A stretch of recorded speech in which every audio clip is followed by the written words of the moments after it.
welcome back to the Blueprints of Success interview series, part of the Blue Chip Academy, providing unique blueprints, tactical knowledge, best practices, and to navigate the critical points of the football ecosystem so athletes and parents can prepare a plan to a career path that any athlete can bank on.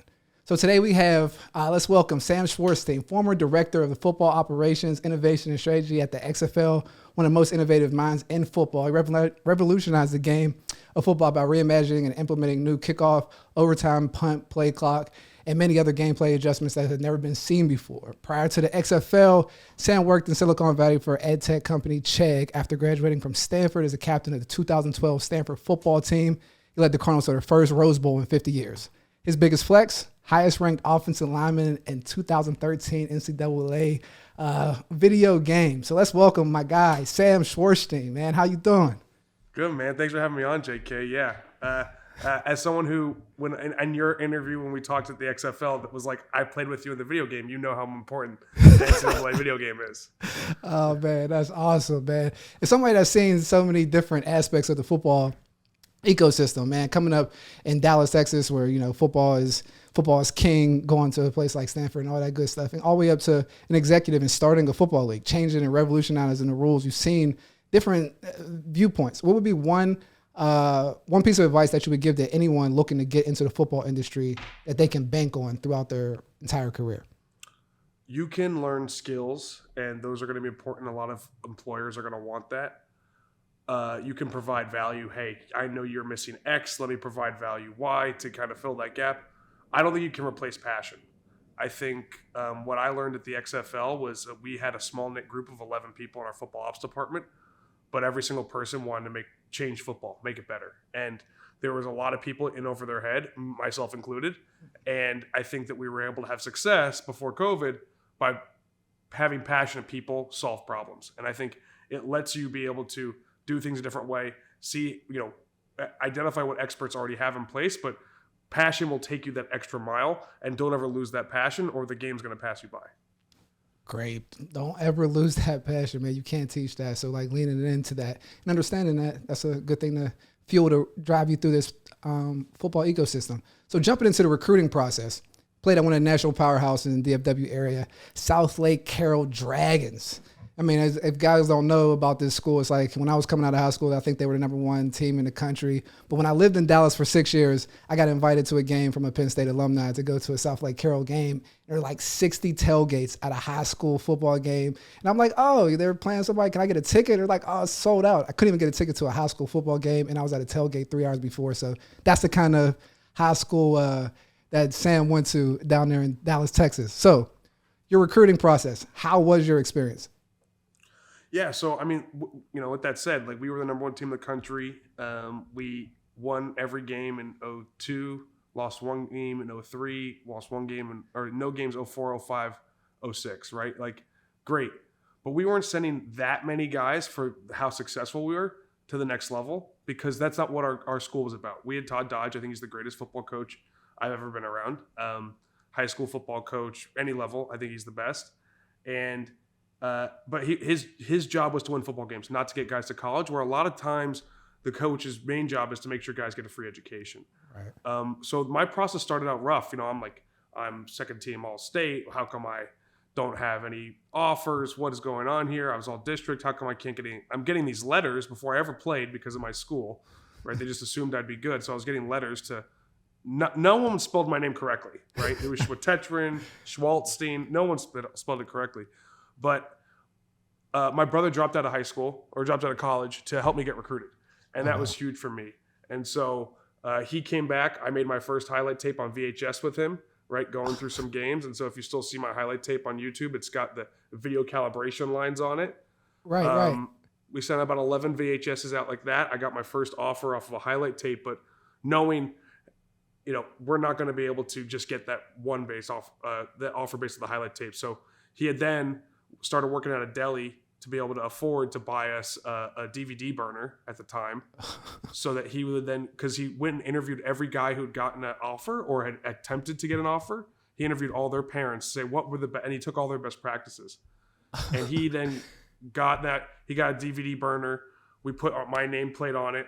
And then we kind of looked at, and we sent all that out. He created a spiral notebook of me.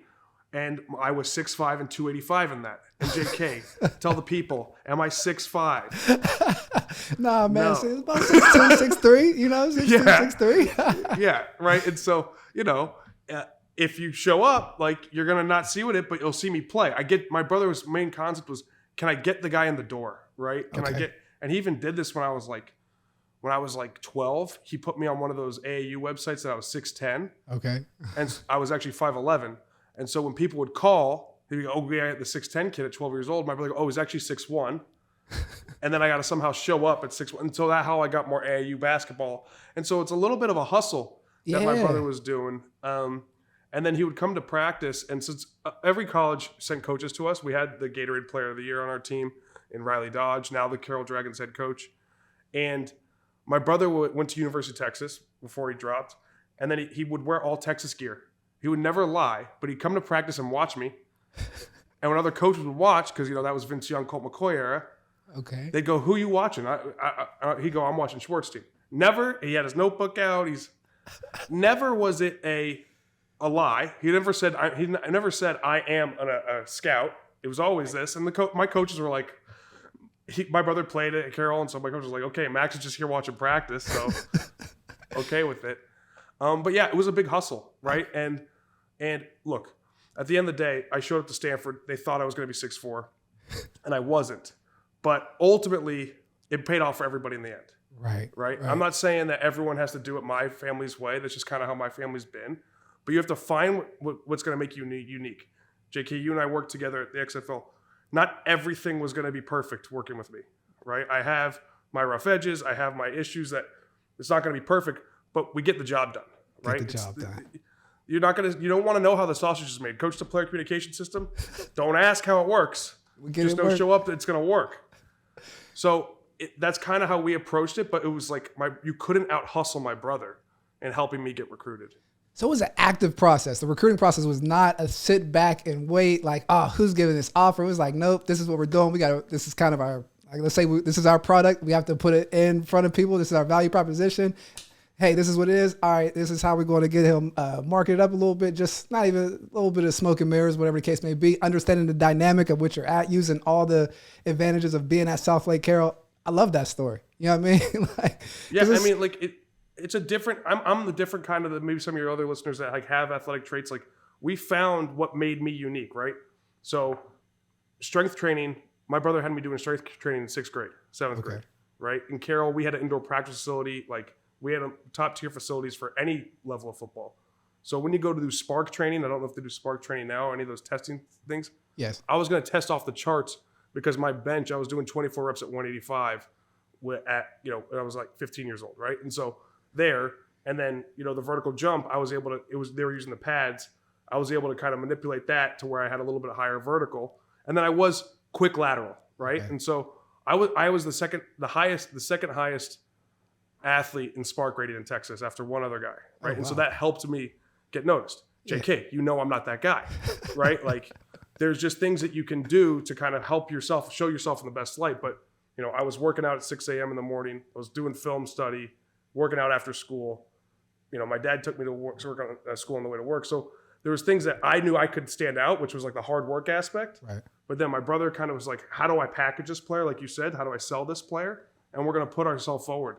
And we always had the goal of Stanford, right? So I didn't know anything about college recruiting. I didn't know anything about first-gen college. I thought for some reason I put in my head only public schools could offer scholarships. So I was looking at UCLA, Virginia, Michigan. I didn't know this whole thing. Right. But my brother said, we'll go wherever you want. But if Stanford offers you, you have to go there. Because I didn't drop out of school for you to turn down Stanford. So you went into the process not knowing anything. You had kind of your match made. And so you got on the offense, got in the captain seat, and pretty much was like, all right, this is where I'm going. I need to do everything to kind of, if this opportunity comes up, this is where we're going. And it's like your brother is like, hey, I invested in this too. We talk about guys having a family asset and not having a family liability. And what Sam's kind of alluding to is like his brother was a family asset where it's just like something to help push his career forward. And that's what guys need, because at the end of the day, it's a group effort. You know what I mean? So when did you realize that your process was getting serious? Like just the recruiting process. Obviously you're at a big time high school, so football is serious, but for the recruiting aspect. Yeah, so I think my brother had the conversation with me my sophomore year going into the starter role. I was 215, and I was getting killed in spring ball. Right. Guy Kyle Russo was killing me. I was getting beat so bad. I was going to be left tackle. We had no number 2 tackle, so I was getting beat. That one time I got beat so bad, so many plays in a row that the team started clapping for me because I got back up. They were surprised I got back up, right? And my brother was like, okay, if you want to do this thing and do it seriously, we're going to have to do these separate things, and you're going to kind of have to sacrifice your body. And I started eating way more. I went from 215 to 265 over like a 6-month period to get to the right weight. And then it was even double and tripling down on the working out. And then kind of, again, finding out what made me special was I was physically gifted in high school compared to high school players, but also I knew the game really well. I knew what our offense was trying to do. And that kind of became serious is, all right, if I can learn this game, if I can play this, and then I started getting letters from schools, and they were like the random letters, right? You just get put on a mailing list. Yep. But when Purdue offered me, I was like, okay, this is an engineering school. This is unique. Now this is going to be serious, and I have to actually make a decision at this right point because I don't think Purdue's going to be the only school that offers me. Gotcha. So that first offer came in, you were like, all right, lock it in. This is a real thing. They have a good engineering program that I can possibly go to. That's interesting. And it's like you went into again, that captain seat aspect of the recruiting process is so critical. Did you play multiple sports when you were at Southlake? So, I think I went to school in that weird time period where football specialization was getting really important. So the velocity programs, the speed programs. I played basketball, and then when I was the A team, 7th and 8th grade, then I get to 9th grade, and I don't make JV, freshman A, freshman B. And my dad never cared about sports really. He never cared, but he knew I wanted to play. So first time he ever went to go and talk to the coach, and the basketball coach couldn't even look him in the eye, and he just says, your son has a future in football. Your son, like, because he wasn't a football coach, and my dad realized this wasn't anyone's call, but the head man's call. And that's how my program was run at Carroll. Like, no one really played that many dual sports. Okay. Our track team was the football team, except for cross country, and it was just extra football practice. And so we were in that hyper specialized. I know now I wish I had played more basketball. It would have helped me in the spatial awareness aspect of the game, as well as helped me with burnout because, I did not have fun playing high school football. I had fun winning high school football games, but there was no release of it. Like I threw discus, but discus, they had me doing kick slides half the time I was out there, right? And it's like, it's not the same as being able to have an outlet to be able to hone unique muscle groups because it's the same muscle groups, as well as be able to be cross-functional mindset-wise. Man, that's very true. And 2 things that you touched on, you said you were a little burnt out in high school. And I know at Southlake, you could touch on it. Their midget program or youth program runs the same offense and same type of program all the way up until high school, correct? Yep. We are running 60 smash at 7 years old. And I'll tell you, it does not get completed very often. And you're getting signals in from the sideline and that you're getting to the varsity and you're running 60 smash, right? Like gotcha. It is the same thing, and that's kind of the mindset. Now, I didn't play Pee Wee, but I had the playbook. Like I knew what I was going to do coming out, right? Because all my friends were playing the same playbook, and it's every team in the town. That's important, man, and that's another thing that we touched on. I mean, sometimes we talk about in the recruiting space. Even when you're recruiting, the state of Texas is like there's a curve where it's like, all right, these guys have played X amount more hours of football than the rest of the country. So like sometimes on the film, some guys say they might be peaked out or different things of that nature. It's interesting hearing you say like in high school, like getting to the point of being burned out and wanting to play basketball, right? Just for the different spatial awareness and switching up different things. So that's, a different viewpoint on just that high school aspect. Were you thinking about, obviously you said you wanted to go to Stanford, but were you thinking about post-career plans during the process? No. NFL was never a thought process for me other than just my brother knew that Stanford, because my parents wanted Ivy League because my family's from the East Coast. Yep. And so that's what my mom really was pushing Harvard, Yale. But I don't think my mother didn't understand what the scholarship concept, right? Of like, no, Stanford's going to pay for everything. So Sam can play what I wanted, play big time football, right? And my family can then get what they wanted in the education. Right. Right. So like when you were going into it, Obviously, your brother dived in and was going through the information, digging up the information. How informed were you about the process and just everything before he kind of took that Trailblazers stance and kind of collected the information and handed it off to you?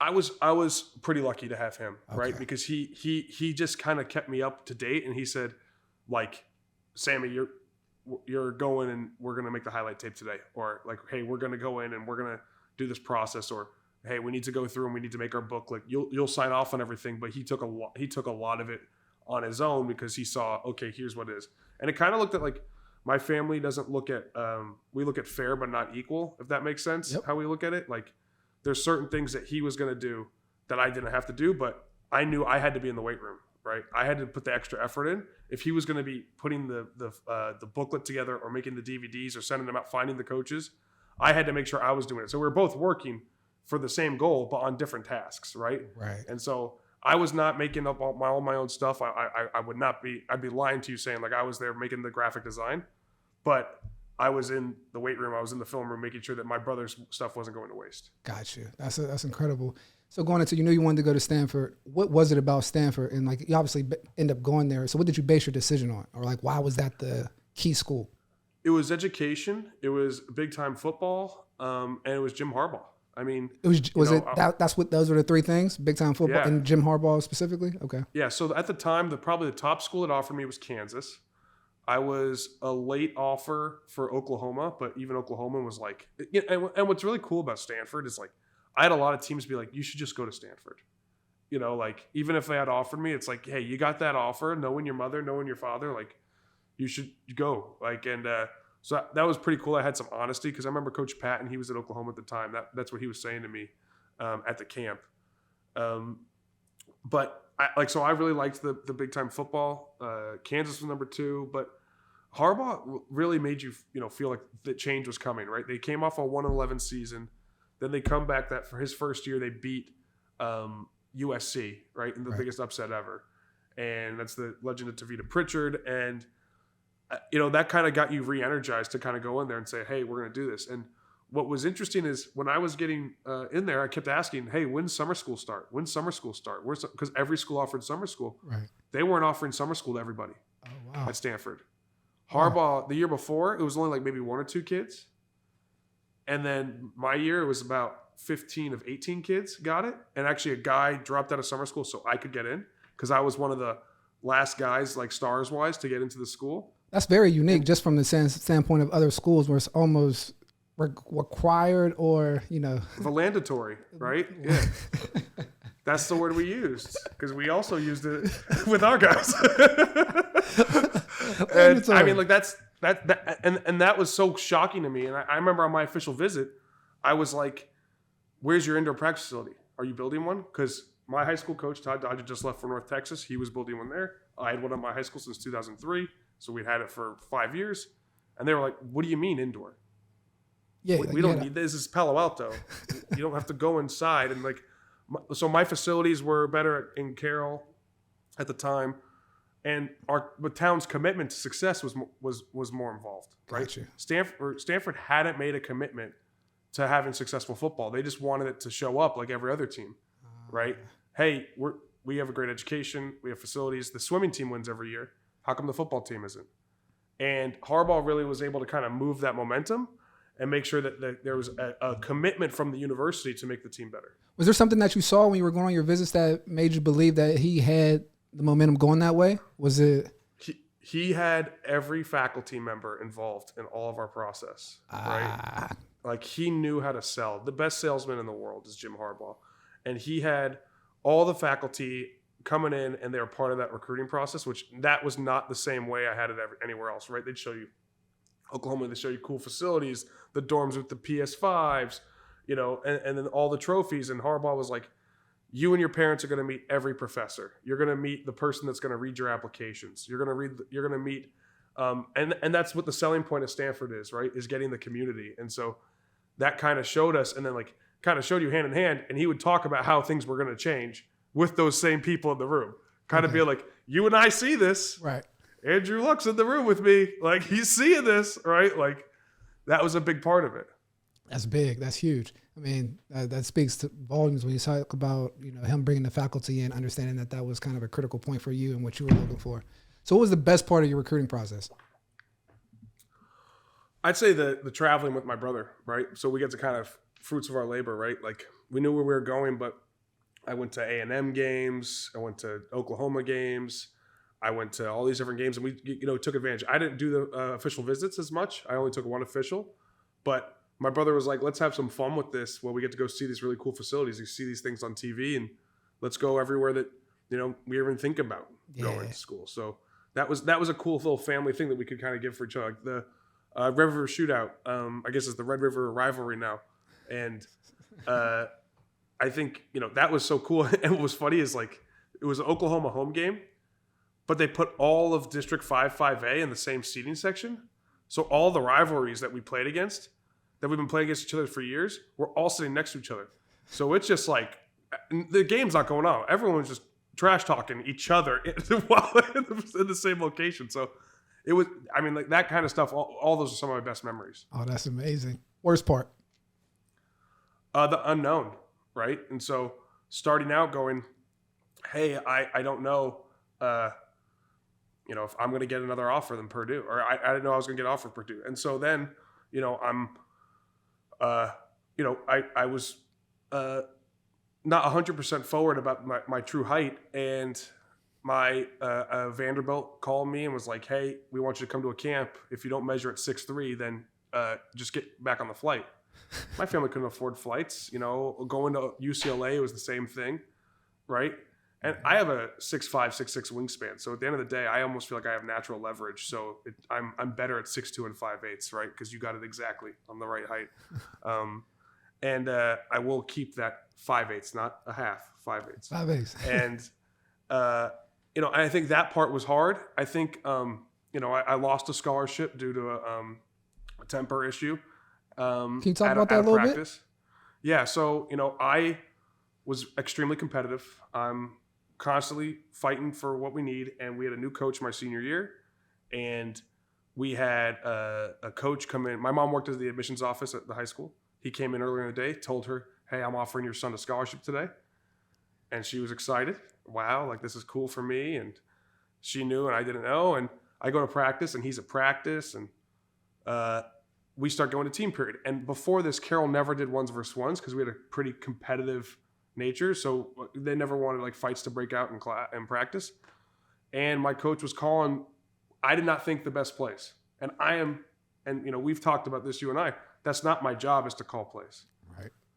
Right. I got to do my job. And I'm getting upset about it. And I'm pouting, I'm talking under my breath. And that's really not me. I try not to be that guy.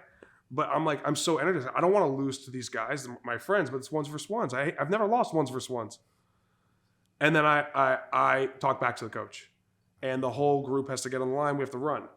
And now we get back. And I talk back again. And we have to run. And I come back huff and puff. I'm at the, I'm pissed that the coach, the recruiter saw everything, right? Like I know the eyes are there, but I'm seeing red. And I get home, my mom was excited about, hey, Sam, like, I heard you got an offer. Do you have anything to tell me? And I was like, no, this is the worst practice of my life. And she's like, oh, okay. And I call the coach to apologize. And he just goes, son, you can't do that. I go, I know. He goes, no. You can't do that. Go to school the next day. My buddy Jake, who I wanted to go to school with, he ended up playing at Baylor. He goes, your mom called my mom and said you got a Georgia Tech offer. I got a Georgia Tech offer last night. We can go to school together. Oh, man. And really, I kind of was focused on keeping my temper in a try because I know that can lose opportunities. And Absolutely. The times it doesn't, I feel very fortunate. But, you always have to be able to keep your composure, especially when, it was spring ball. Yeah, spring ball in Texas in high school, so that's a whole different dynamic for some of the listeners. They strap it up in the spring. So, man, that's a critical point there too, guys. When guys come into practice, man, keeping your composure. It's great to be a competitor and go after it, but there's a line where it's a diminishing return on your efforts. So what was the key takeaway that you would share with any prospect coming up through the recruiting process to better equip themselves? Find out what makes you special and utilize that. I think a lot of people are like, you're only strong as your weakest link. That's a team. You as an athlete, you have to make sure you never lose what your strength is. I love that. And that to me is valuable. Mine was knowing the game and passion about the game. Those are the two things that I could bring. And caring. Now it got me in trouble because I cared too much about the wrong things in that last situation. But I think you find out what makes you successful and you play towards it, and you try and get yourself into as many situations so where you can use your strengths.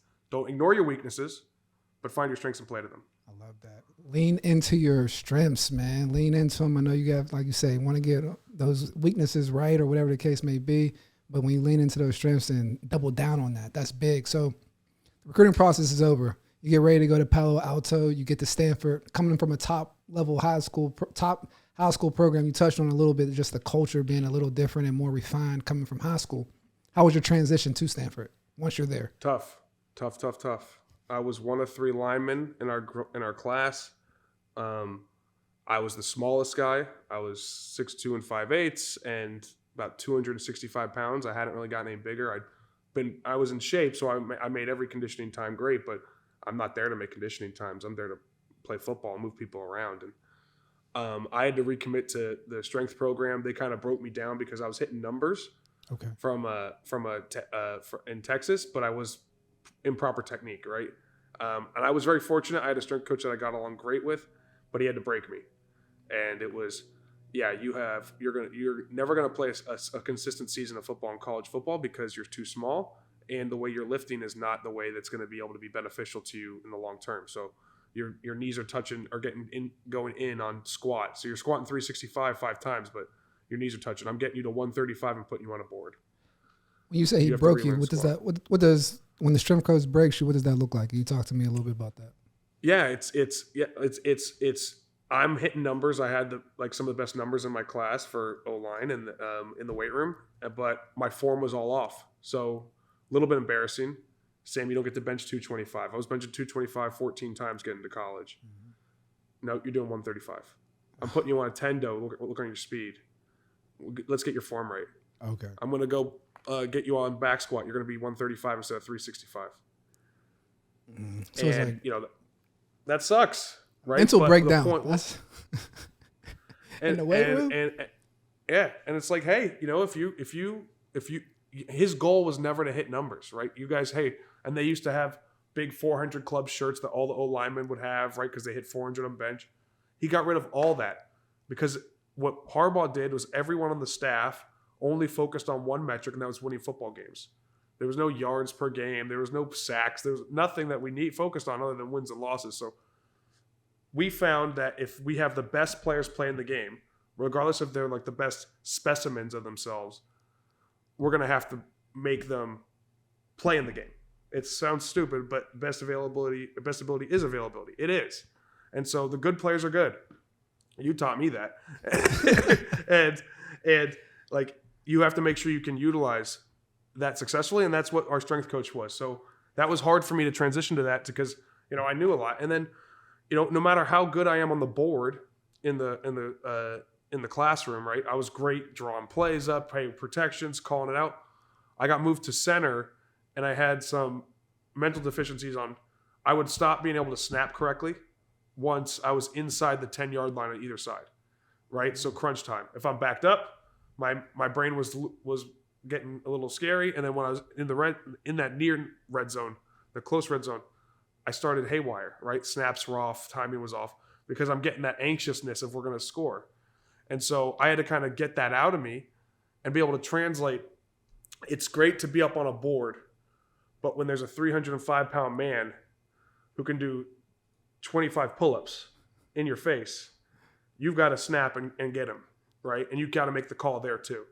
The call does you no good in the classroom. So I had to kind of, how do I bring the classroom down to the field and make it actionable? Because it doesn't matter if you can't snap, if you can't block, if you can't get the call. So I had to kind of retrain that whole mindset. Now, I had a great base layer from high school from being able to kind of, I knew how to learn the game. I knew how to work hard. I knew all these things that other guys may have had to learn, but I had to kind of get other aspects of my game more focused into what I needed to get better. That's very critical. So what was the moment when you got to Stanford, you were like, man, this is serious business? 97 G lead in scout team against Penel Egbo. He was 6'8", 305. I had to go G lead. I was playing left guard in scout team, and he hit me so hard that I flipped the playbook in my head. I was like, oh, because if any guards listening to this, you hear G lead, you're like, yeah, I'm this big shot. I make or break the play. I'm that guy. I'm that dude. Yeah. I was not. I was not that guy. And that was tough for me, right? And it's like, oh, you got to put some rocks in your pockets. You got to get bigger. You got to get stronger, and you got to know you're not kicking him out. Right. There's some things that you can't do, right? Log him. You got to know who that guy is and who you are. No, that's very critical. So it was a business thing where it's like, all right, it's a physical thing where these guys are out here. I'm at my match. I got to come with some other stuff to the table. That's a welcome to the college thing. Conditioning was never a problem. Like, we worked harder in high school. Like, mat drills in high school were harder than anything we did in college. The commitment to film, that was not a big deal to me because I was watching film and we didn't have cloud film like they have today. I went in early in the morning. I watched at lunch. I watched after practice, right? Like, we had all that. And so that wasn't new to me, kind of the more operational things that come with college football. Right. It was physical. It's a physical sport, man. That's just jumping into. That's another thing, man. Just jumping and going to that college level, man, the level of physicality. I know when I got to Penn State and we played Florida State my freshman year, and they had like 5 first-round picks. And you had Cromartie, Broderick Bunkley, Knowledge Tim. It was a whole bunch of guys, man. I remember that game. It was just physical. It was 3 overtimes, and they were just blasting people, just arrows through snow, right? Like, just pow, pow. No form tackling, no slowing down. It was just like, oh, this is a different type of speed, man. Let them play fast. That's like the best part is like, when you do like Stanford, we did everything correctly. Like, we're going to be in the perfect play every time.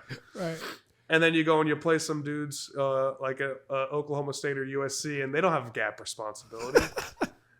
They don't have, their coaches don't yell at them for that. They yell at them for other things. 100%. But like, just jumps into the next question. At a place like Stanford, where most people would think you guys are focused like on school, right? And you got there at a place where it was a culture shift. What was the culture like when you got there? Because you guys had success. You ended up winning the Rose Bowl, at the end of your tenure. So my first year we went 5-8, and what sucked is we were 5-4. Or no, we went 5-7. We were 5-4, and so we lost the last 3 games to go to bowl game. And so, we get to school, and our class has, I think, 14 NFL guys, and I think we had 18 guys come into the class. So I think I'm the only one who made it all 4 years and did not play in the NFL. So 14 out of 18 was in the NFL. Yeah, they have at least some time in the NFL, right? Yeah, see who that recruiting coordinator was at the time. Yeah, recruiting coordinator and coaches. And we talked about, let's make sure we beat at least every team once. That was like kind of the goal. I'm being completely realistic. And you talk about Andrew Luck, David DeCastro, John Martin, Delano Howe. Like, these dudes were so good. And that was like, let's just make sure we beat every team once. We just can't one go time out like that. Out of 4 years. One out of 4. Yeah, 1 out of 4. Like, just make sure. Like, that was the different attitude. And then we kind of changed who we were halfway through. Like, we kind of started to buy into the strength coach because we were pretty adversarial to the strength coach before because he was breaking everybody. Okay. Right? Because it was his second year with the team. Right. When I got there. And so he breaks every freshman, and he never stops breaking freshmen. But he also has to break all these old guys too. Right? And so at the time, the whole team was like, what is happening here? Right? But Harbaugh would say, you're all losers. You tell me, why would I take advice from losers? I'm trying to find winners. Why would I take advice from losers? So we have to change everything. And we changed our West Coast style offense to that power offense that you now know about. We only had 2 power plays at the time because that's what our team could execute on, right? And now the difference is we knew the guy on scout team was going to be the best player in the country by the time he played, right? And Andrew Luck, right? And we knew we had Toby Gerhart. And so we knew we had pieces coming around. And we had some defensive guys coming up that were like, we're going to be a different team. So 2009 was about being a physical team and really focused on, okay, what's our identity as a team? And we're going to be the team that you hate playing. That's the team you don't want to show up for. If you got a tight hammy, you're out this week, right? That's how we wanted the other teams to face us. And then 2010 was probably the culmination of everything where we had finally learned how to stay healthy, how to be a skillful team, but we still brought that mentality, that physical mentality. And it was really cool to be part of that process. And a lot of our guys wanted to be part of a process. They don't want to go to a place where you just win every game. They wanted to be like, yeah, like I want to be part of this growth. I want to be part of the thing. I want to make history. And that was like a really cool part of being there, was seeing how we kind of grew. And like when Mike Bloomgren joined the staff my fourth year, he taught us how to enjoy winning football games, because we didn't, by 2010, when we had only lost, I think we lost one game that year. We still weren't happy after games. We didn't do enough. And then he came in and he taught us celebrate all victories, because you only get so many of these wins. And that was really important for me, because I didn't have that. It was just like a job. You just go and we have to win, or if we win, it's a travesty. That's big. Even starts talking about the weight room, and that's where it kind of started, like the culture and everything. Going there, when you said the new strength coach kind of broke you guys down. You mentioned when he broke you down, it was more mental, right? Getting your stuff right, all the macho stuff that you brought, get that out the door. You better do this thing right. How did he break down the whole team? Was that a mentality of we're going to be the toughest, or did he take the weights off of everyone, or was it that the hard work where it's like we're buying into this thing? Everyone got their own coach. Everyone has their own relationship with Shannon Turley. Okay. So it's an individualized approach. Richard Sherman didn't do any of the same workouts that everyone else did. Rich did triple jump, right? And so Rich was on safety squat, wasn't doing regular squat. Rich did different things because we didn't have to ask him to do that. Doug Baldwin did different things than people, right? There's Guy, but you have to earn that right. Gotcha. And so the freshmen, you come in, you kind of all get broken down, and then Turley finds you. What does he think your weaknesses are going to be? How does he think he's going to be coached? And he does not coach the same guy the same way, right? And so like that was a really important thing. So when you're trying to gain weight, he would have fine systems for some guys, but if I was trying to gain weight, he knew that I didn't come for money. I couldn't be like you can't find me, right? And so he knew he was going to employ all the other O linemen around me. So that he would talk to them behind my back, go and, hey, get at Sam. He's not doing the right thing in the weight room and gaining weight. And so everyone got coached differently. And that's why he was so special to me and so special as a mentor, is that he was able to I try and do that too. When I manage people today, I try not to manage the same people the same way, because all I care about is what their ultimate output is. I also don't want to tell them specifically how to do their job. I don't do it great all the time because I do have a little control freak in me. But if you can give people the avenue, hey, go solve this problem, you're more than likely able to go and get a better result. And that's so real, because that's just so unique for a strength coach in college, when it's just you're dealing with 110 guys. So most of the approach is like, all right, I need to make sure this is good across the board. But to change a whole culture, you're saying that he dug in and kind of found the individuals to get the best out of those guys, while you guys had a collective culture that were like, look, we're going to be this as a unit. But like, he treated the individuals like individuals. It's an NFL type of mentality in the weight room. So that's very interesting that you credit that to the success and the culture shift at a Stanford. And then you see all the coaches that kind of were there, and the players that transitioned well into the NFL and had successful careers. I think those are correlated majorly. What was your critical advantage when you noticed at Stanford, you're like, all right, I'm here at this great school. Was there something when you're there was like, man, I have to take full advantage of this? So like whether it's with Turley, whether it's with Harbaugh, whether it's the coaches, or just the student body at being at a place where brightest young minds in the country are? I wish I leveraged the student body more, right? So freshman dorm, on my floor, had a guy who started, was one of the first, he was the first Android engineer at Snapchat. Another guy was like the fifth guy at Lyft. His roommate was the sixth guy at Lyft. That guy now has started Candid Company, a direct aligners. This is my dorm freshman year, my hallway. That's your hallway? I'm not talking each floor. I'm talking hallway. And so, like, I didn't get to know them that well. These are great guys, awesome guys, but Harbaugh really made it like no fraternities, no nothing, kind of do it. What they did do a great job of is getting us in the alumni connections, right? And engaging the alumni with us to kind of put us there. That's how I got my first job, was a former Stanford football player. He knew somebody who knew somebody to get me a job. Okay. And so that's how I was working, selling shoes at Big Five Sporting Goods. And then the next summer I was able to get a job at Chegg, where I ultimately interned 3 times and then worked full time. And so leveraging that community, that was the most important thing, because you can go to Stanford and you can get your CS degree and you can go start companies, and that's what a lot of people do. You can go get great grades and go in consulting. I was really, really focused on football, and the alumni network was kind of how I was able to ring out, and that's what Coach Shaw always talks about, ringing out the most at Stanford. And that's really what Coach Shaw did that was so special, is he wanted us to be a part of the community because that was his community as well at Stanford. That's big. I definitely feel that. You talked about it earlier when you said that they weren't offering summer school, but some guys got a chance to stay at summer school. So when we talk about when you stay there, like when it's required, they give you lodging, somewhere, a place to stay. At Stanford, how was the summer living program? Can you tell me a little bit about that when you guys did get to stay in the summer? It was like when I was there, they don't do it anymore, but when I was there, it was like minor league football or minor league baseball, where you lived with like a host family. And so the family I lived in the summer, that's who helped me get my job. We pay them rent, right? Because it's very hard to find housing in the Bay Area. So we paid them rent, and then they would then be able to like help us out in those like connection area, right? And so that was a huge deal for us, is to be able to make sure that we had people to be able to stay. Because when I got there, you had 6 dudes living in a 3-bedroom house in Redwood City and sharing one car, right? To be able to get in summer, to be able to get to summer workouts. Because I think we had like a 95% attendance rate for summer workouts before I got to Stanford, when there wasn't any summer school or host families, but you just weren't living right. Right. And like that host family let us, okay, now you can get a place, you can have your own room, or I shared a room, but like you can have like your own space and be able to still go and work out and get a job. That's big. So when you say it's like a host family, it's Stanford alumni, or is it just people that kind of open up their local, just in Palo Alto? So typically people that have pretty successful careers. Yes. Or are they just normal people? Success begets success. That's what I say. And there's people that loved the football program too, right? And their kids most of it was so that their kids could have like a big brother.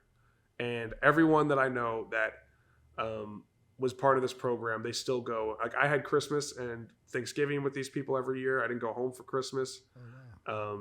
These people, they Thanksgiving, they hosted me at my graduation party. Like, this is the kind of community they are, my family. I went and just watched my host sister. She plays in a female flag football league. I went and watched her play a couple weekends ago. Like, it's getting another family, which was so unique because I had known no one in California. I didn't even know Stanford was in California at the time. I thought it was Stanford, Connecticut, like where we both worked. Right. And like, I was able to now have multiple families out in California through this host family network. That's tight. That's really cool, because you say like they also connected you with different opportunities as well. Like, did a lot of players, when they stayed in the summer program, those families connected them with different opportunities around that Palo Alto area. Excuse me. So at the end of the day, what was the best part about Stanford?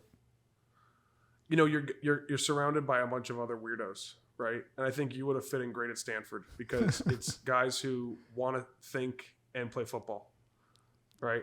When I was there, I think we had a 99% grad rate, and it was all dudes that were they studied hard and they played football hard. And that was a great part of that community. We just had a reunion. All the guys were done playing except for Michael Thomas, who ended up coming back and playing this last year in Cincinnati.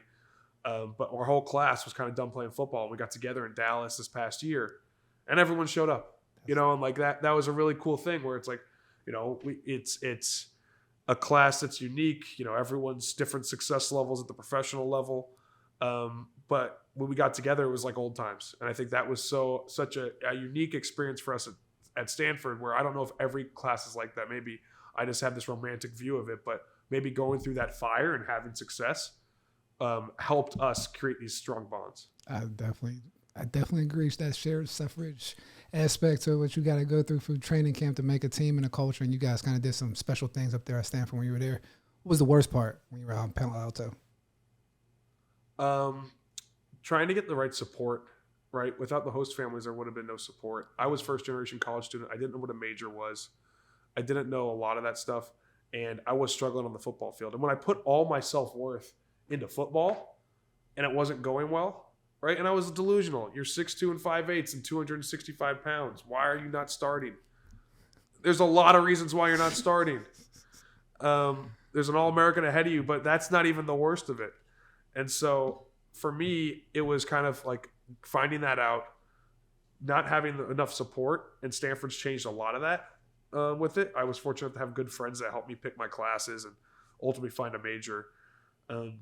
But that was kind of being a little bit of a fish out of water. And when you define yourself, by the end of it, I stopped defining myself by what happened on the field as much, and more about, who am I as a man to other men? And that's what being a captain I felt was more important to me than being the best football player. I played hurt my last 16 games at Stanford.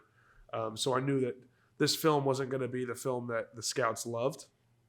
But I knew that if I can be the man that I'm happy with, the guy who fights for his teammates, that fights through pain, that does the little things right, that tries to put the team first.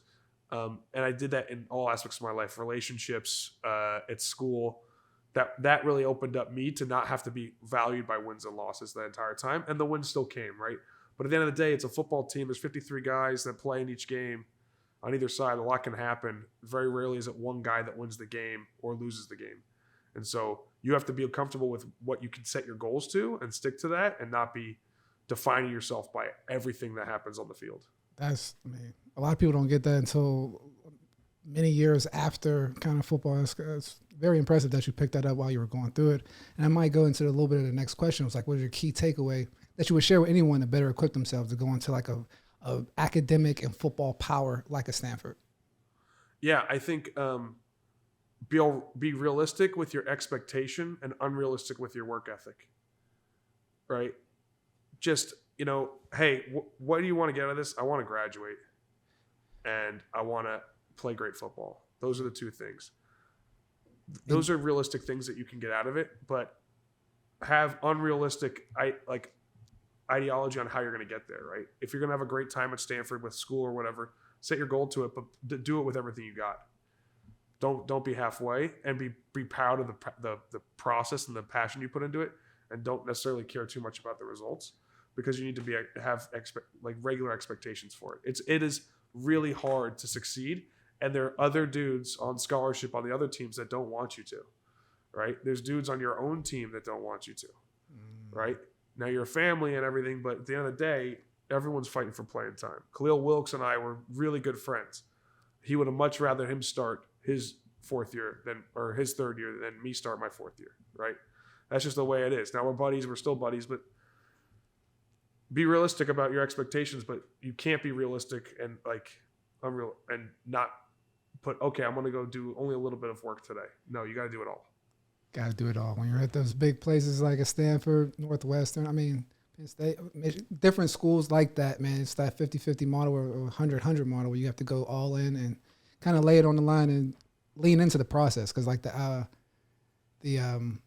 outcome, you never know what that's going to be. So we transitioned into Chegg, right? So you talked about interning there a few times. How was that transition out of the game for you? Yeah, Chegg was huge for me because I had a huge public speaking fright. And I think you've seen me speak in front of big rooms, and you're like, I want to know if he has that. What happened at Chegg was I thought no one could value me outside of football.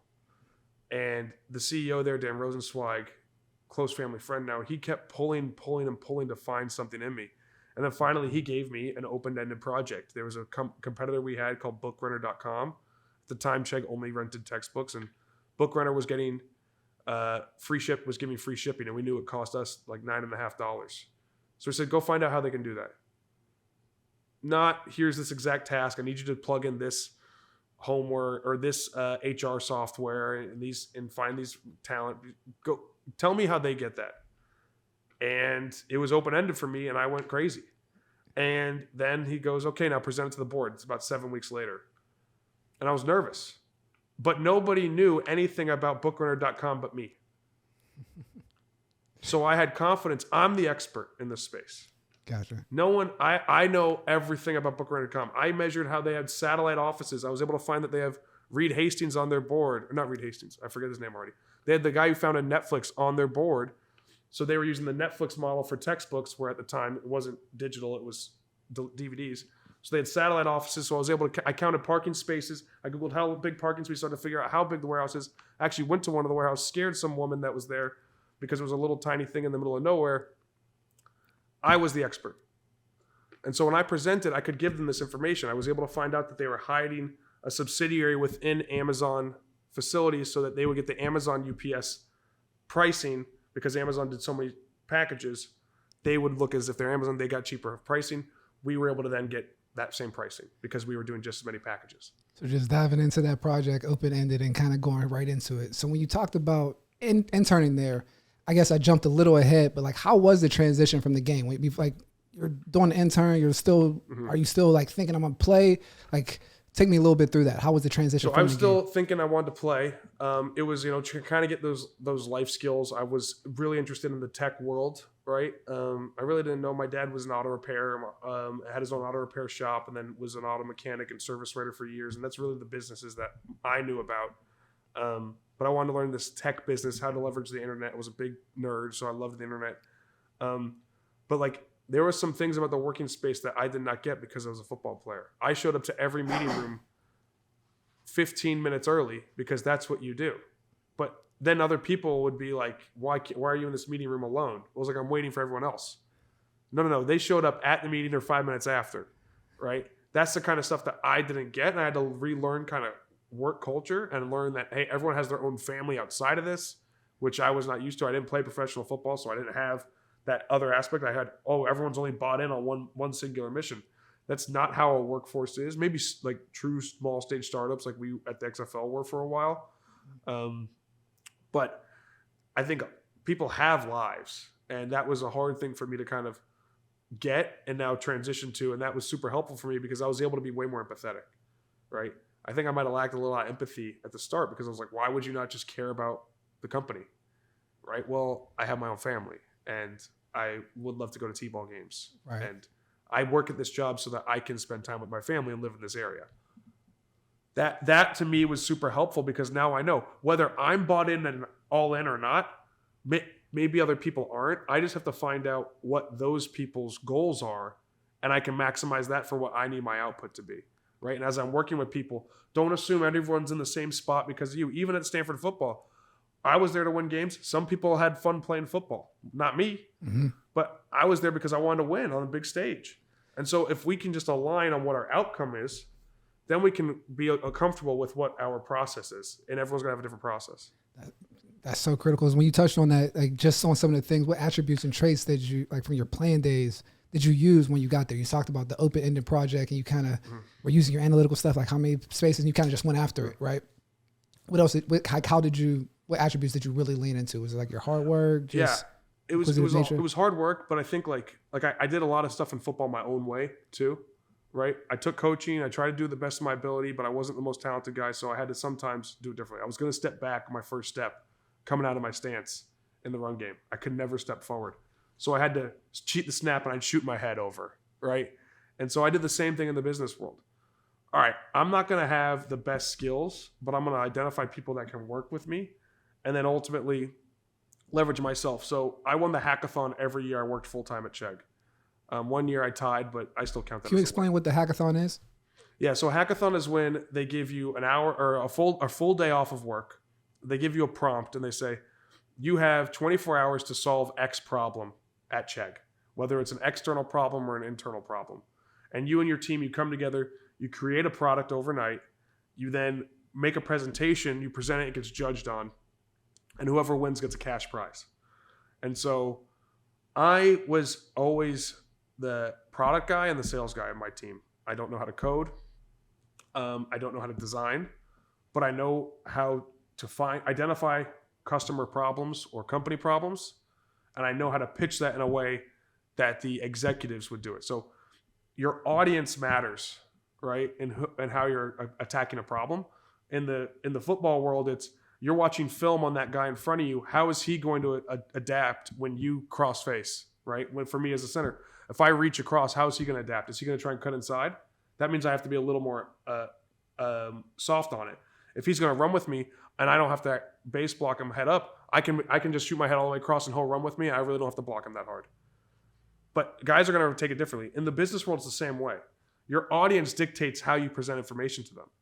So if I'm gonna have a data point that says, let's say Students want to use this product during tests, right? And they can't use it during tests.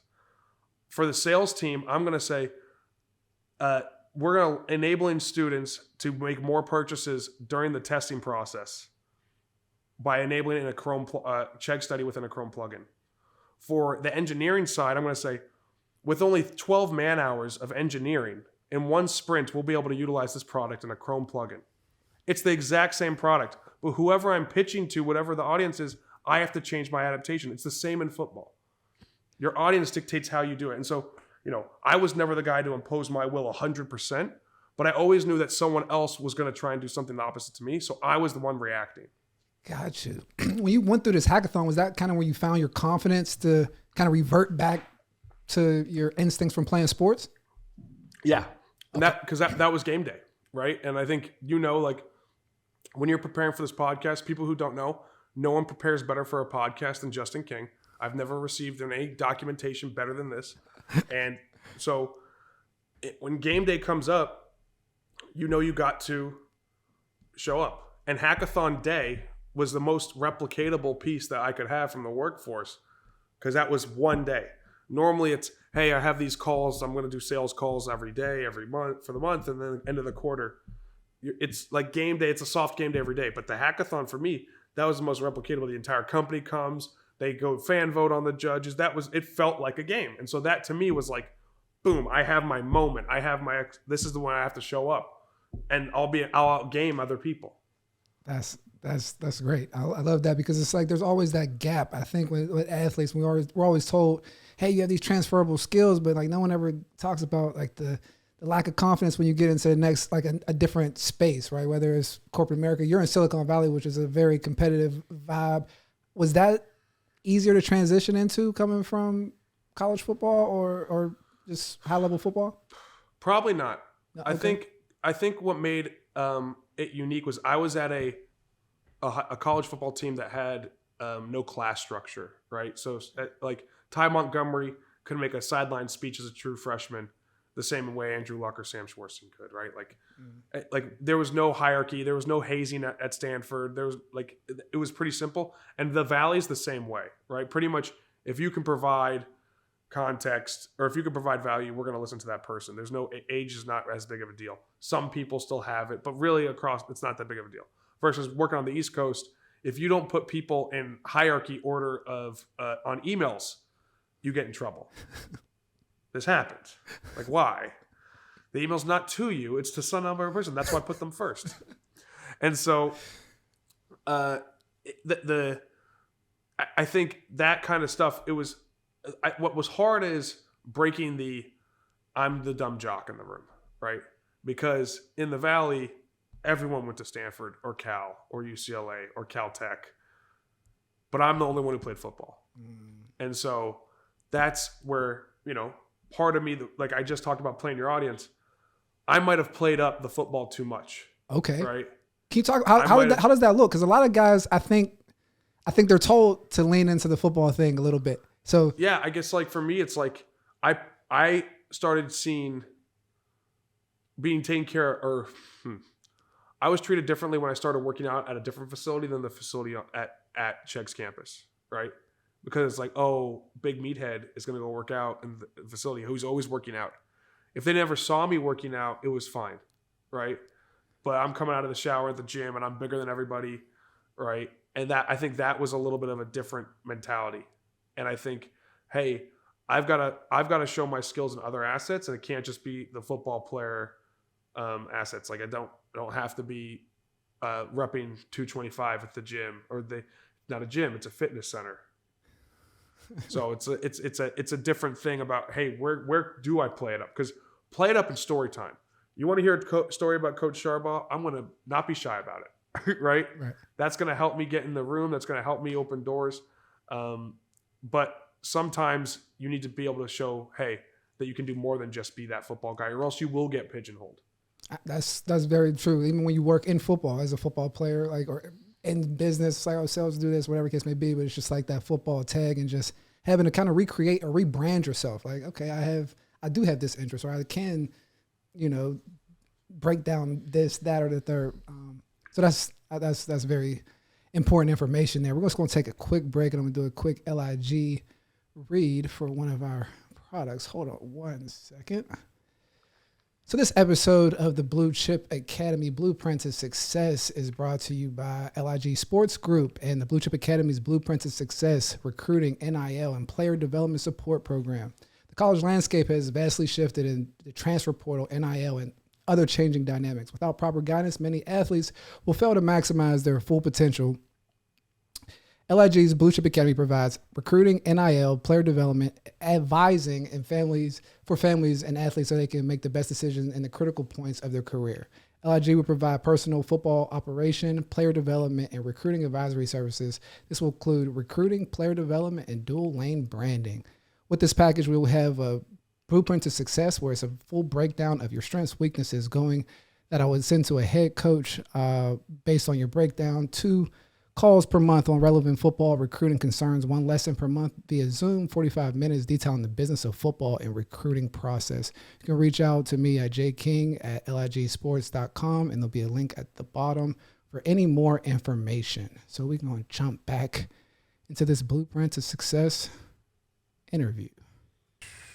So Sam, back into it. So we're going to jump into the XFL aspect. While at the XFL, Sam created the data-driven predictive model to impact the rules, do live testing and repeat the process multiple times, or product development of football. While the XFL had a 95% positive sentiment, fewer injuries, and more scoring plays and fewer meaningless plays, I don't think sometimes people fully understand the work that kind of happened at the XFL and kind of how groundbreaking and revolutionary it was just into the sport of game of football. With some things that you did 3-4 years ago that obviously hearing your story and the things that you did at Chegg and kind of coming up at Stanford, it makes sense to how this opportunity comes up and you're able to land it. So the XFL, tell me about how that opportunity came and how did you know that you can reimagine the game of football, which is something out of this world that someone feel like they can do?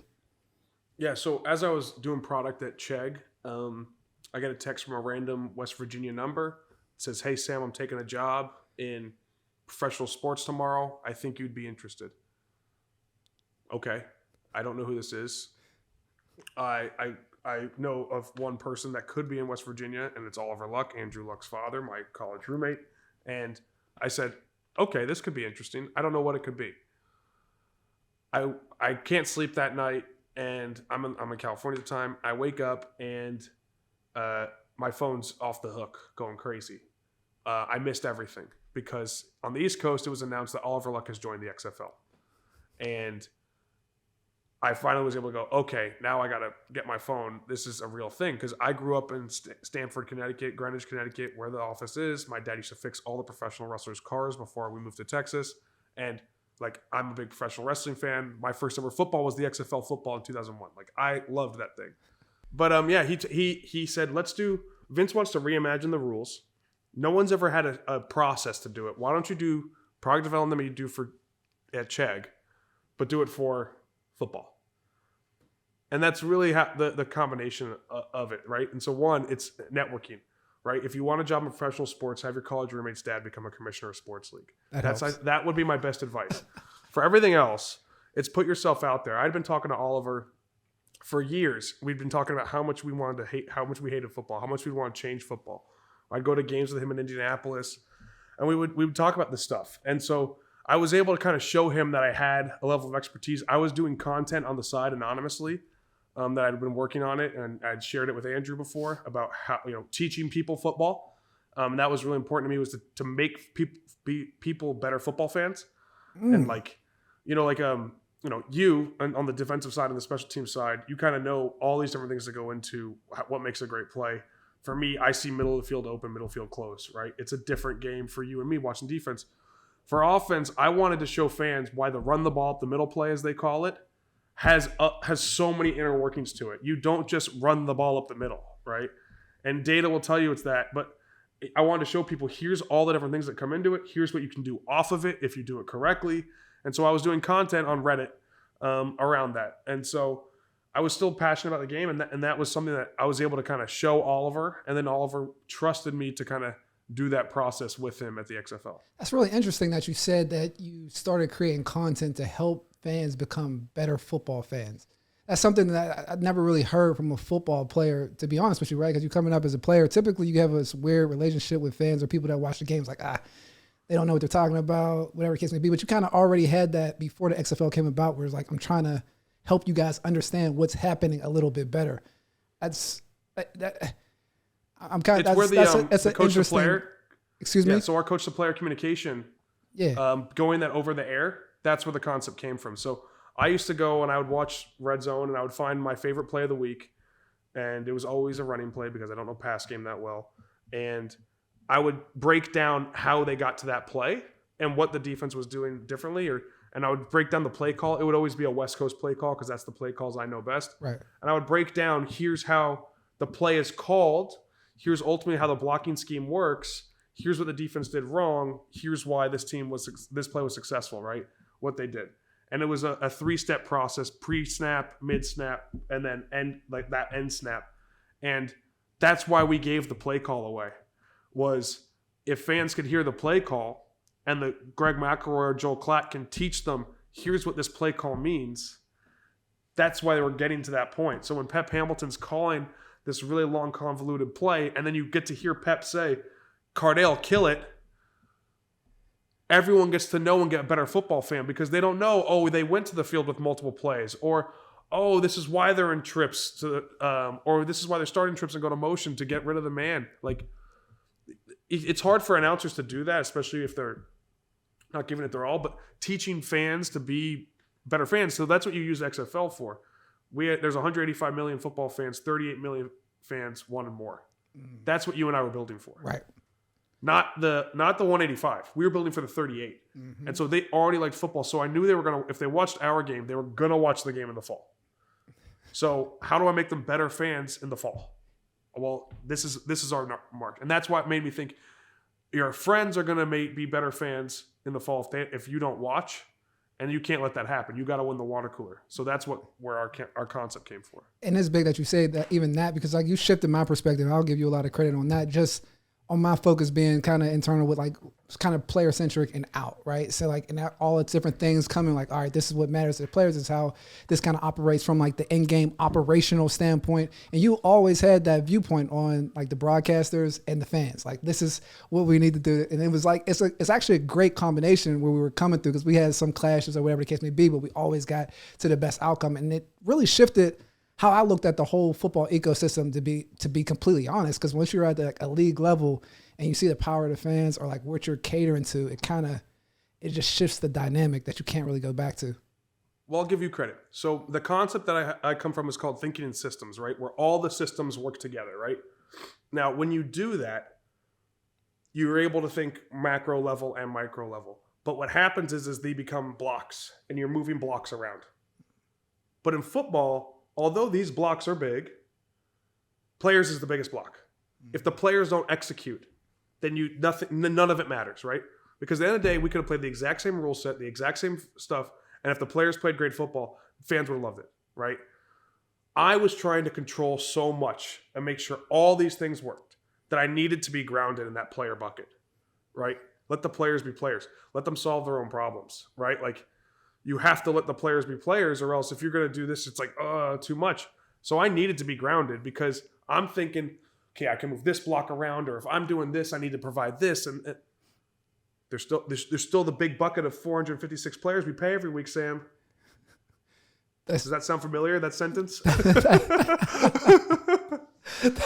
wasn't going to say anything, but it is true. But we were at the same time as a very unique spot, because we're at the league football office, right? Where the fans selling tickets, your famous quote that you always say, like, we need a year or two. So like, regardless of how we're doing, like, the money needs to come somewhere. So like, just looking at it from that standpoint, and really I tell players now, and just understanding where their value is, and like how many of the players actually do have value on the big spreadsheet. And it's like, don't be fooled. And that's kind of where a lot of the information where I'm trying to come is coming from, is like that experience where it's just like, all right, even though I know this is important, it comes to the outcome, but there are some other aspects when you talk about the business that you got to know where you fit. You know what I mean? When you've seen the spreadsheet, the game starts looking very different. Once you see the spreadsheet, you can't really go back. It messed me up. It's the Matrix. It's the Matrix, man.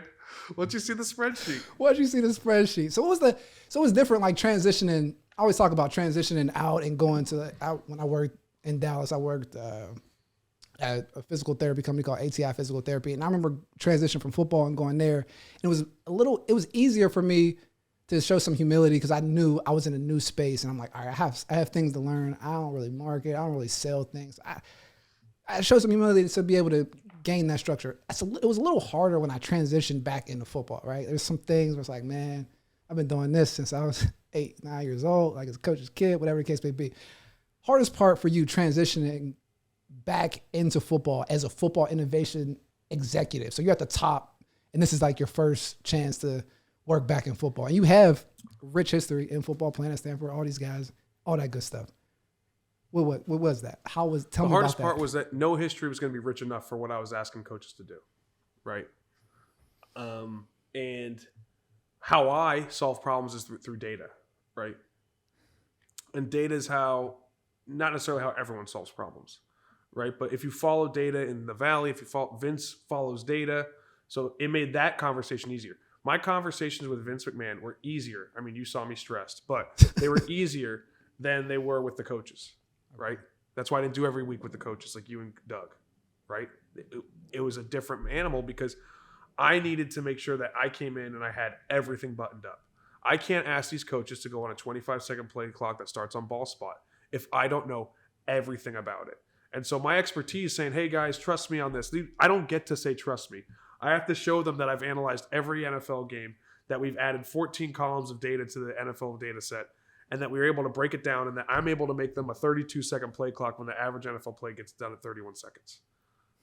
I have to be able to do that, or else they're never going to trust me.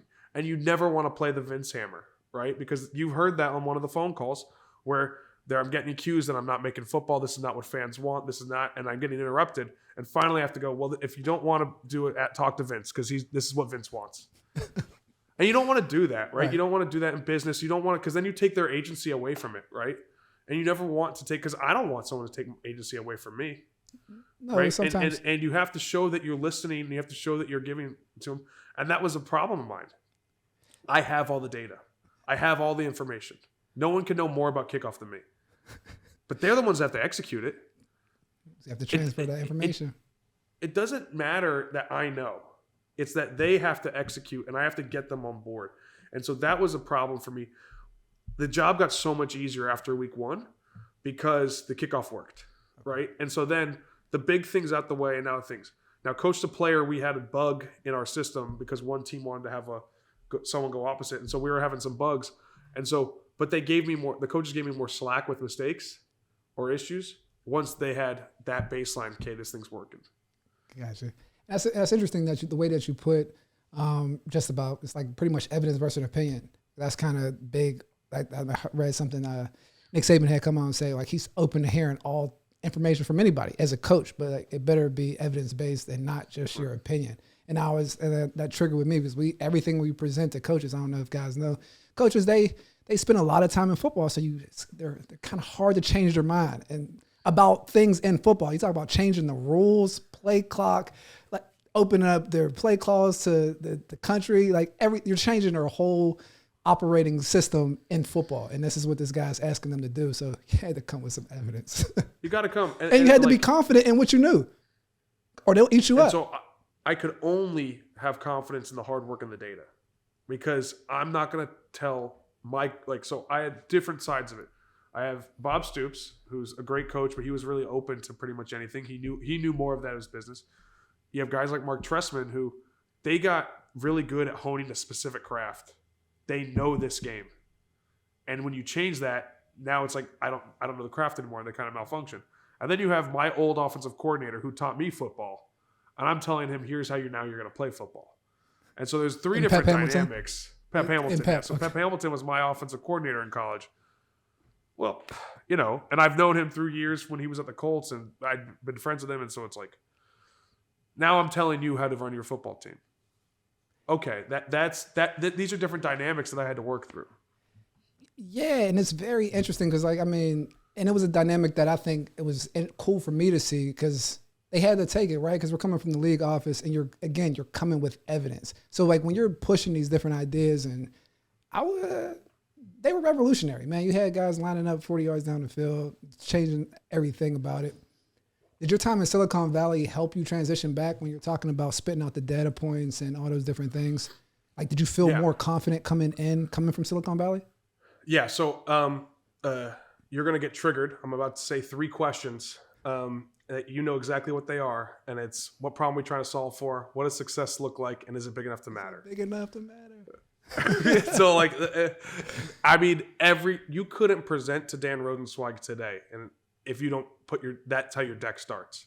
Can you say who is that? Dan Rosensweig's the CEO of Chegg. He was the former COO of Yahoo. He was mentored by a guy named Bill Campbell, who was the $1 trillion coach. He'd hate if he had heard me say that, but he was a coach, former football coach. The William V. Campbell Award is the best award in college football. It's the Academic Heisman Award, named after him by the National Football Foundation. Bill was a football coach at Columbia before transitioning to Silicon Valley, was chairman of the board at Apple. So, gotcha. This is kind of how those guys think, right? And all I did was bring that exact same thing. Now, my strength coach in college had a very similar thing called a goal ladder, which I think a lot of us did at the XFL, which was talking about a performance goal, outcome goal, which is what your outcome is to be. Performance goal, which is our measured by numbers based, what are you going to do numbers wise to make sure you get that goal? And then process goal, which is our 4th question, how do we get there? What specific steps are you going to take? And so when you break things down like that, you know that you're getting somewhere, right? And so at the XFL, we weren't coming up with new ideas, we were solving problems. That sounds like it's the same thing, but it's different because I wasn't going out there saying, let's add laser tag to football. Fans didn't ask for that. It was fans don't like how long the game is. Let's change how the game. And so now I'm solving a problem. Coach, you know the fans don't like how long the game is. You don't like how long the game is. You want to make sure you get your flights. They want to get out of there. So we can get behind that. That's different than saying I'm going to make something completely brand new. And so the other part of the Valley that's important is the Valley is adding internet to things. And then the next step is, or to non-internet things, right? You turn atoms to bits. But then your next step is to make bits and multiply it. And so now you get to do multiple things off of the internet, right? And I'll explain 2 concepts in football. Our kickoff rule was identifying the problem in kickoff instead of eliminating it and saying, okay, we're going to eliminate the run-up that causes the large collision. So instead of starting 10 yards apart, sprinting 35 yards and making a collision, we moved everybody up and started them from where they normally were it was when the ball was caught at the 35 and the 30. That's a drill in football. Anyone who's done kickoff practice, when the coach is trying to make sure you're not losing your legs, you start there. So it wasn't brand new. We're adding something, a concept that is not super unique, right? Because it's done somewhere else, and now we're morphing it. An example of using bits to bits is we took our coach to player technology, and instead of it being 1-to-1 in the NFL, we made it 1-to-many. So we let everybody on the offense have coach to player in their helmets. We then use that same technology to now attach it to our coach to coach system, which we chose a very specific coach to coach system on the DEC network frequency. That's the same frequency that the TV trucks used. So that's how it got over the air. So we were able to say, okay, we're solving a problem. We're replacing, it's a very similar concept. We're not doing something too brand new. We're changing kind of the basics of it. And then we're changing the technology of it to be able to enable us to do more. Right? And so you take those same concepts in the Valley. At Chegg, when I won the hackathon, I would take a product they already bought, right? So when I went, I was basically saying, here's something you just spent a lot of money on. I'm going to teach you how to leverage it better. And then we would be able to say, here's an ancillary product for you based off of that. I wouldn't say, hey, go out and buy a new product, because that's not what my judges want to hear. And so the same concept came from football is I'm going to manipulate something that we already do to make it better, not come up with something brand new. I think that's huge that you said that we were fixing problems. It wasn't like you were just throwing stuff off the wall, like seeing what sticks. At some points, we were throwing things off the wall, but it was based on fixing a certain problem, though. And right. Can you talk about just the research and the McKinsey research and all that process of finding the pain points in the game of football and going into like what was your favorite innovative project from that? Yeah, so I think So what we did is we did quantitative research at the start, and then we finished with qualitative. And our quantitative is you're asking enough people the same question, and you're able to then make it a number-based system, right? So we asked fans what their biggest problems were, and these 4 problems came up when we asked 6,000 fans. And there was a whole bunch of questions, but we were able to distill them down to 4 pillars: minimize idle time, speed up the game; reduce meaningless plays; create a more dynamic and rhythmic game; traditional football, no gimmicks, don't make the game more dangerous. So that means the game of football is already dangerous. If you make a rule, don't make it more dangerous, right? And so, that gave us a way that now every rule idea that someone came up with, if it didn't fit in 1 or 2 or more buckets in those four pillars, it didn't get a concept. Like I really wanted to get rid of tackle eligible rules, right? And I wanted to make sure the offensive lineman could catch more passes. That's an ego rule. I'm an offensive lineman. It would totally change the fabric of the game. That's not what fans asked for. It didn't fit those 4 pillars. So now it's able to say, okay, now you have an infinite number of ideas. We'll condense it down into a couple hundred, right? And we take those 100 ideas, and then we bring in experts. And so we had football coaches, players, executives, health and safety experts, team doctors, trainers. We had technology people, the guys who invented the 1st and 10 yellow line, right? All these people come in and say, hey, how would these rules, how would you kind of manipulate them? And then those experts then distill down every idea that we have. And we end up with about 25 that then go to a data set. And when we have the data set, we say, okay, if we were to change this rule, what are the different things we need to know about the rule? So the one I always bring up is the play clock. We need to know what a play clock's used for. NFL is 40 seconds that starts at the end of the previous play. How long does it take to call the play? How long does it take to operate a huddle? And how long does it take to execute the line of scrimmage? Working backwards, we know it takes 8 seconds to execute the line of scrimmage in the NFL. If Aaron Rodgers is going to take 8 seconds, XFL quarterbacks will take 8 seconds. We cannot manipulate that. Mm-hmm. You then have 5 seconds to operate a huddle. Well, what if we got rid of the huddle? So that's our first 5 seconds we can change. And then we can do that with technology. That was our coach-to-player communication. And then that 18 seconds. How can we work with coaches to make sure they have shorter play calls? Or how can we make it so that they don't go into a game with 100 different plays to where they can do it? Or how do we help them triage how they communicate between each other to make sure it doesn't take 18 seconds? It does not need to. You only have like 7 third down calls. Right. Call one. They all work. Make the players, put them in the best spots. And so that was an education process to fix that first part of the sequence, technology problem to fix the second part of the sequence, and then we give them enough time. We know the NFL is a 9-second buffer, so we want it close to a 9-second buffer. So we averaged a play over 23 seconds. We had a 32-second play clock. And so that's how the data helps drive. Other leagues just say, we'll do a 30-second clock. Yeah. You don't know what you're getting out of that. There's nothing worse than pushing this play clock up like this to restart it because hey, we don't want to call delay a game, so we're going to do a little funny business. A lot of leagues do that, but now you're making your 40-second play or your 30-second play clock a 60-second play clock, and you don't have as many plays. Right. And we wanted scoring, so scoring means plays because you cannot predict when a score will happen, so you have to have as many plays to maximize the amount of scoring. So that data helped us, and then ultimately we tested the rules. The rule test that you probably saved my ass on, or I don't know, saved me on, was the punt rule. Because I kept trying to make this rule, and it was we were adding penalties, which is getting rid of the dynamic game. We were not getting the results we wanted, which was have more big plays. And we weren't able to teach it correctly. We brought in Canadian coaches specifically to try and teach the rule. You look at me in Mission Viejo and go, we got to flip this on its head. Yeah. We got to change your goals, right? Because I'm data-driven. I got my success metrics. I'm ready to get... We got to change the goals. And we flipped it on its head. We were able to come up with the concept of not stopping them closer to the ball. So we had a 5-yard halo at one point where we would stop you as you got closer to the returner. Let's stop them at the start of the play. Because you were talking about athletes can start, they don't stop. We can't teach them to stop. And that's when we were able to get our new punt rule, which we had more punts go out of bounds. Or no, we had more punts than we wanted. No, sorry, I got this completely wrong. We had more fair catches than we expected because we were going to have fair catches with the first rule. But we saw fewer punts because we made it such a disadvantage to punt.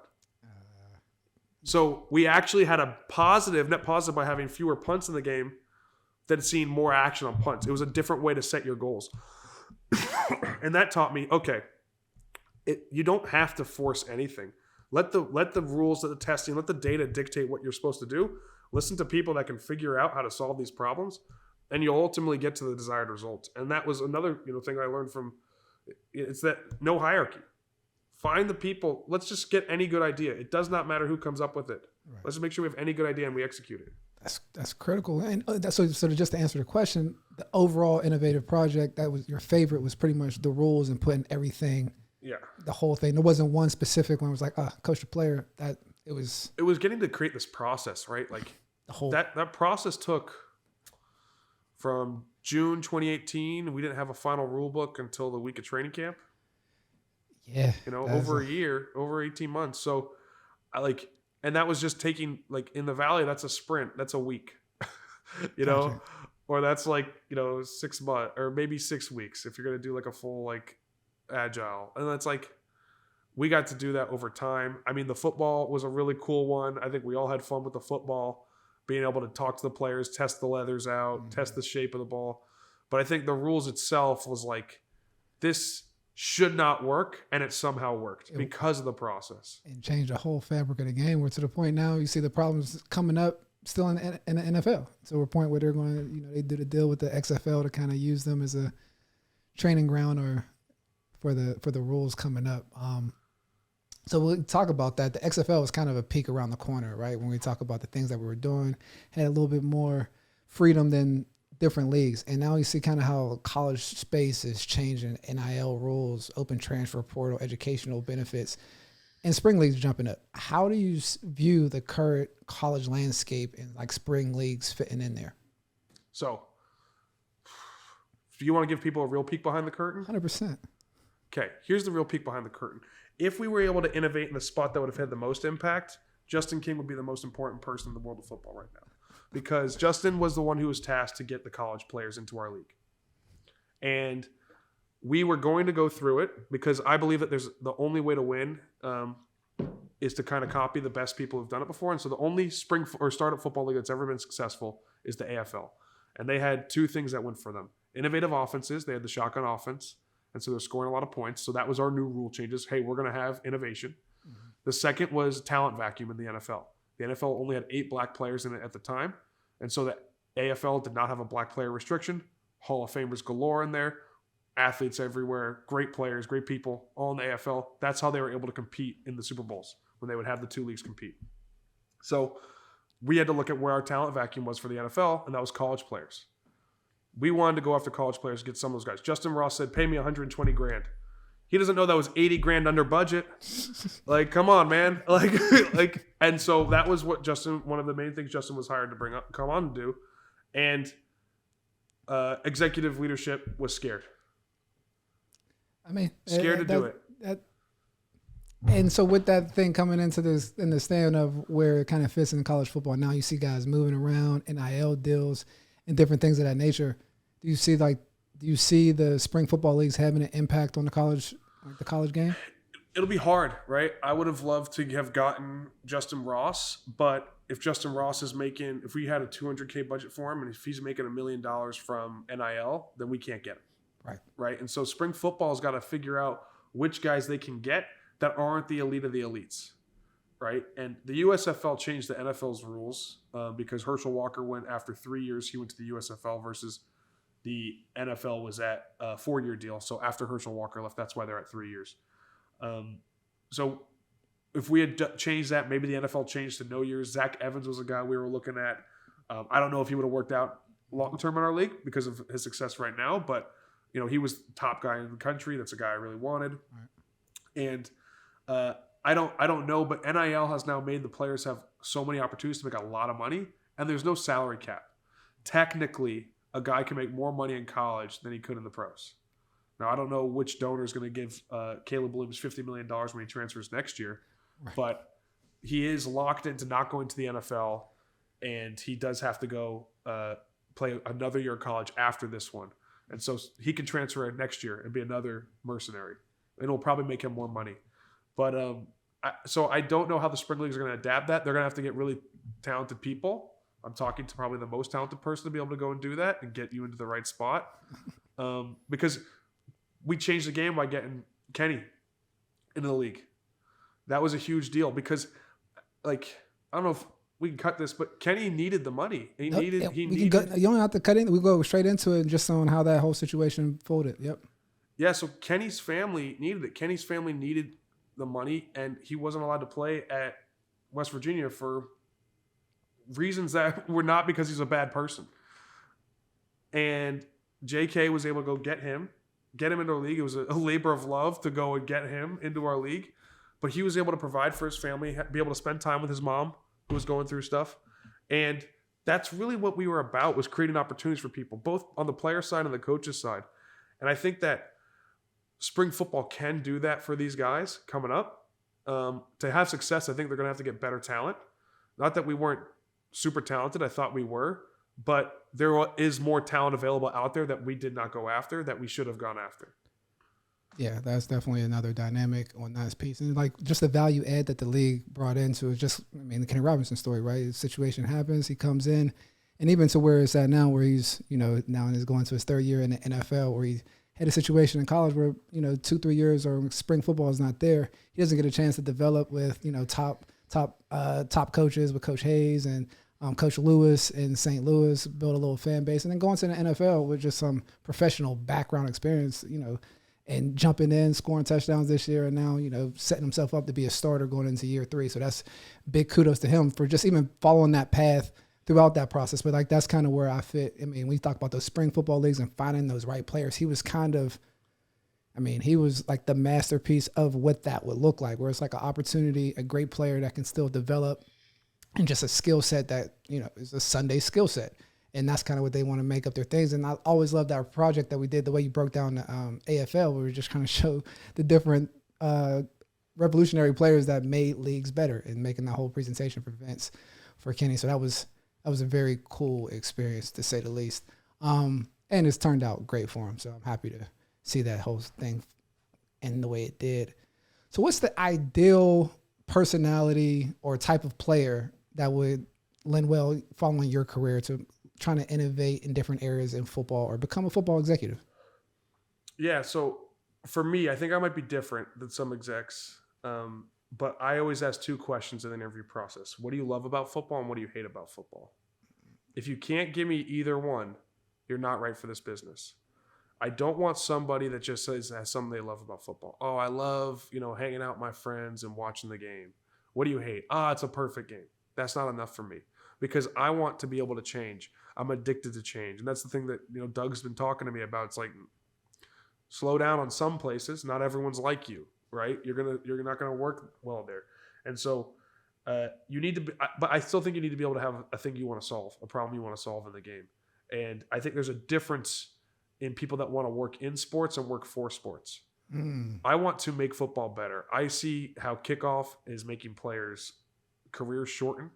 I see how players are getting taken advantage of in certain aspects. I see how coaches are oblivious to some things. They might not be purposely doing things that they could be doing better to help their players out, right? I think that the number one way to maximize talent in the NFL is to not worry about scouting as much as worry about keeping the players that you have on the field, having more rest days.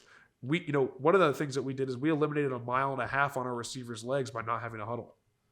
We went faster, but because we didn't have a huddle, they didn't have to run in and out of the field. If you have fewer subs, your D-line doesn't have to sub in and out every game, so they're not actually running that extra load. They're playing more snaps, but they're not running as much, and so your body type gets to be different. It's all that stuff's connected. So for me, when I'm looking for people, I'm not as concerned about skills. I think you need a skill. I think you need a talent. I need to find one thing that you do better than other people, right? You know how to talk to people and get people and have empathy more than anyone I know. And so that was why you were the guy who interfaced with the players the most, right? That was why you understood the player life cycle, right? And you got it, and you wanted to make it better, and you saw how it was not good for you in certain aspects of your career. Right. That's why you have the podcast. And so I think like you get that, skill sets will come. Do I need the best PowerPoint deck builders to change a football league? No. Sometimes these sports leagues ask for that. I need you to have 2 years consulting experience. If you want someone to make PowerPoints, they're not going to be and they make the most beautiful PowerPoints. I promise you they won't make the best football league, or they won't make the best football exec. I don't want that skill set. We'll figure out how we can get that PowerPoint built. But I need someone that's going to understand and be passionate and want to change something about the game. That to me, and find a problem, be passionate and go after it. That to me is the most important thing. That jumps into the next question, right? For players, somebody that's in college right now, freshman, sophomore, it's like, man, I want to get into this executive space in football. What can they do while they're in football right now to kind of help make that transition or accelerate that thing into being an executive or just off the field personnel? Network. Because someone is gatekeeping you right now. You are not the only person that wants to do this. It's a cool business. A lot of the people that get into the business are only because they're related to somebody. There's a bad stat. I don't want to say it out loud, but all the coaches are related to each other in the NFL. They just are. And so you're going to have a tough time because you're now fighting against other people who aren't related, right? The guys that are related, they're going to do it. Again, the best way to get a job at a startup football league is have your roommate's dad be the commissioner. I'm very good at what I did. Right. I did a lot of good things, but I would never have gotten the job without that networking. And so I'm not saying that I only got the job. Well, yeah, I did, but I had to take advantage of my situation. So don't feel bad about leveraging your network. Don't be like, oh, I don't want to ask this person for a favor. Go to your DFO. Ask how you can help. Ask how you can do more stuff. Hey, you want to meet the scouts? Hey, I want to be a football player. But why can I just talk to scouts about how it is to be a scout? There's different things you can do. What's the worst that happens? Guy says no. You move on. That's what dating apps are for. You learn to get rejected. And so it's going to happen a lot and you're going to get rejected a lot, but someone's going to say that and they're going to remember your name. Really cool thing for me. I spoke at the MIT Sloan convention last week. The guy who invented football analytics is a guy named Brian Burke. He saw my presentation and he said I did a great job. I DM'd him my first week at the XFL because I said, I need help in figuring out how I'm going to utilize data. I'm not a data scientist. I need to utilize data. He helped me through the process of learning what EPA was, learning different data points that I could utilize. And then 4 years later, he's at my presentation. Congrats on the MIT Sloan presentation and even going to speak there. It's for anybody that's listening, it is the largest football sports analytics conference in the country at MIT Sloan. So that's big time there. That's next level. Other speakers. I'm not afraid of Twitter DMs. I'll DM anybody. And don't be afraid yourself, right? I've connected a lot of people with Doug, sent a lot of players his way, a lot of connections his way, whether it's LinkedIn or Twitter. People want to get involved with the new XFL. I send them their way because what's the worst that happens? Right. I mean, it gets ignored. Okay, move on. Connecting the dots, like you said, using that network and understanding to make the game better. Done so many things in football, man. Revolutionized the game. Some things that people probably won't even catch for another couple of years. And like, wait, what did he do? Like, that's kind of how ahead of the curve that you were. So, what is your end goal, career end goal? This is something I talk about with my therapist. No, I'm joking. I guess I really want to make the game better. I think you've been with me at some of the low points of seeing people leave the game early, right? You probably knew more than a lot of people did. Actually, you did. And I think what was important to me was that I was able to connect with people, and I want this game to give back what it's given to me. I think there's no more sport that symbolizes work like football because I don't know what a DB does on a regular basis. I'm not with them at their job. At the end of the day, we both have to do, an O-lineman has to do, and a DB has to do their job to win the game. Just like engineering and sales. They don't interact ever, but they have to work together to make sure they can win their job. I think that's what makes it great. The lessons I learned, the work ethic I learned, I want this game to be around. And I think that we are on a trajectory to where it could not be around due to ignoring some health and safety stuff. Or the average age of the viewer is 49 years old. It is the number one thing in this country, but it is aging, right? I study the esports space a lot for what we were trying to do. A lot of the ideas are probably too radical and they don't convert because of the health and safety. And so if we can get an equilibrium of making the game safer while maintaining the physical aspect of the game we all love, I think ultimately we can make this game, it is the best game in the world. It can be better, and I want it to be around here for as long as possible. 100%. So the biggest thing is just making this game better, just pursuing the innovative aspect of this football, beautiful football game, and just give it to the other people coming up like Wade gave it to us, man. Thank you so much, Sam, for jumping on to Blue Chip Academy's Blueprints of Success. Just going back through, man, we had Sam go through different aspects of the product development at XFL, just his time coming up in recruiting at Southlake, Carroll in Texas, going to Stanford, the transition to Chegg, and all those different aspects that he used football for the different opportunities as a career to a career that he can bank on. And again, revolutionizing the game of football at the XFL with the rules, coach the player, all the different things that we did at the XFL. So you guys get a chance, subscribe this, and download our blue chip checklist so you can navigate the recruiting waters and make an informed decision. Sam talked about, having a family asset. They kind of went there and they got in the captain's seat, and they went out and not even searched. They went out and executed a plan and found his way into a great opportunity at Stanford. So again, hope you guys check this episode out. Thank you again, Sam, for checking into the Blueprint to Success interview series, man. It was awesome. Thank you so much. Awesome. Love what you do. Love the community. This has been great.